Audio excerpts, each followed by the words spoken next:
Bismillahirrahmanirrahim. Assalamualaikum warahmatullahi wabarakatuh. Selamat pagi anak-anak. Apa kabar semuanya? Semoga kita semua selalu dalam lindungan Allah Subhanahu wa taala. Amin. Pada pembelajaran kali ini kita masih membahas tema 1, indahnya kebersamaan, pada subtema 2, kebersamaan dalam keberagaman, dan masuk ke pembelajaran 3. Bagi kamu yang memiliki atau memegang buku paket tema 1, silahkan kamu buka bukunya halaman 100. Baik, kita masuk ke pembahasannya.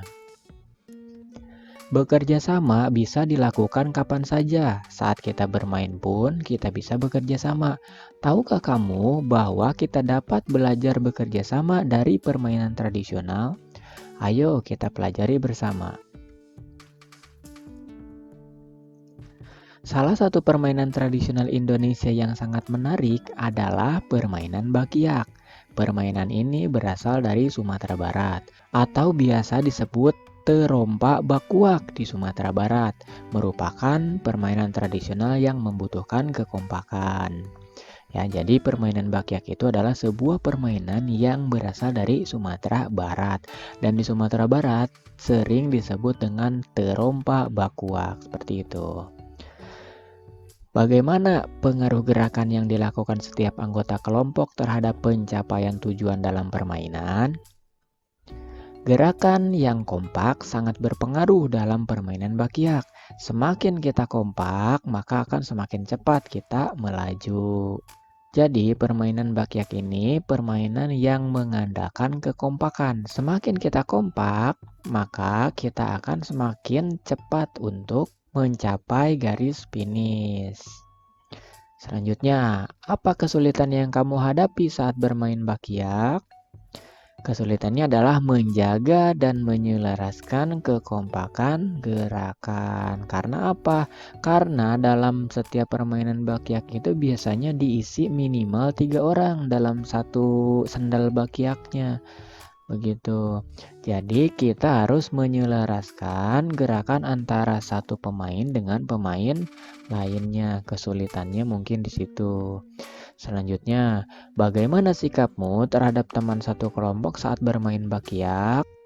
Selalu saling berkomunikasi untuk menyamakan gerakan dengan meneriakkan aba-aba kanan dan kiri. Nah, biasanya untuk menyamakan gerakan dalam satu kelompok bakyak itu akan dikomandoi oleh satu orang dan diikuti oleh teman-teman satu kelompok yang lainnya. Aba-abanya apa? Biasanya aba-abanya itu kanan, kiri, begitu. Jadi ketika komando kanan maka kaki kanan yang melangkah. Komando kaki kiri maka kaki kiri yang melangkah, begitu seterusnya. Itu untuk menyelaraskan dan menyamakan gerakan agar lajunya itu semakin cepat, begitu. Kemudian ada indera pendengaran. Di dalam indera pendengaran ini ada 4 bagian yang akan kita bahas. Yang pertama bagian-bagian telinga atau bagian indera pendengaran. Yang kedua cara merawat indera pendengaran tersebut. Selanjutnya cara kerja pendengaran itu bagaimana dan fungsi dari pendengaran tersebut. Yang pertama, bagian-bagian indera pendengaran. Di dalam indera pendengaran dibagi menjadi 3 bagian, yaitu bagian telinga luar yang meliputi daun telinga dan rongga telinga luar.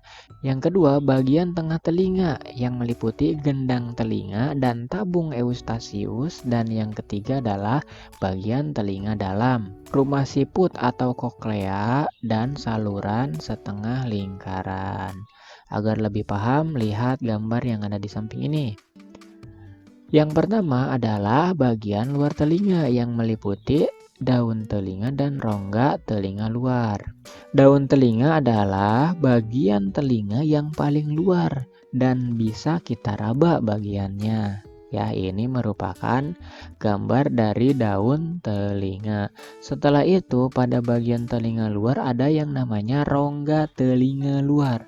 Nah, rongga telinga luar ini yang rongganya itu masih bisa kita raba atau pegang, ya, seperti itu. Selanjutnya masuk ke bagian tengah telinga yang meliputi gendang telinga dan tabung eustasius, ya. Nah, ini merupakan bagian dari telinga tengah.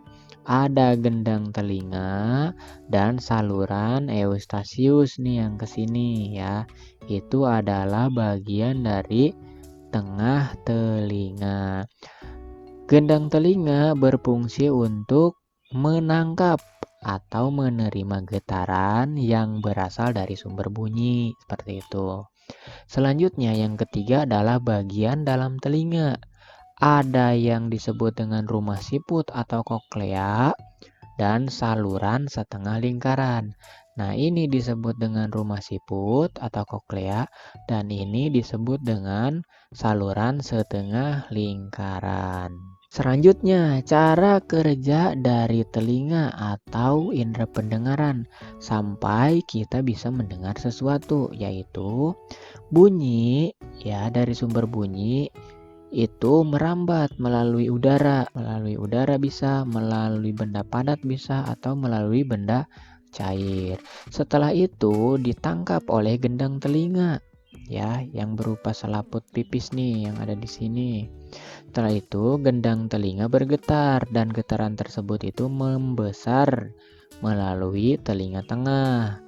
Setelah itu getaran dari telinga tengah ini yang melalui gendang telinga dikirim ke bagian telinga dalam dan di sini diproses menjadi pesan-pesan listrik ya yang disampaikan ke otak. Kemudian setelah itu kita bisa mendengar ya dan mengidentifikasi bunyi A, bunyi B, bunyi C dan bunyi-bunyi lain sebagainya. Seperti itu ya. Jadi cara kerja pendengaran itu seperti ini. Dari sumber bunyi ditangkap oleh telinga tengah, kemudian disalurkan ke telinga dalam, di dalam telinga dalam disampaikan ke otak. Ya, dan di otak kita bisa membedakan suara kucing itu seperti apa, suara burung itu seperti apa, suara sapi itu seperti apa di otak tersebut.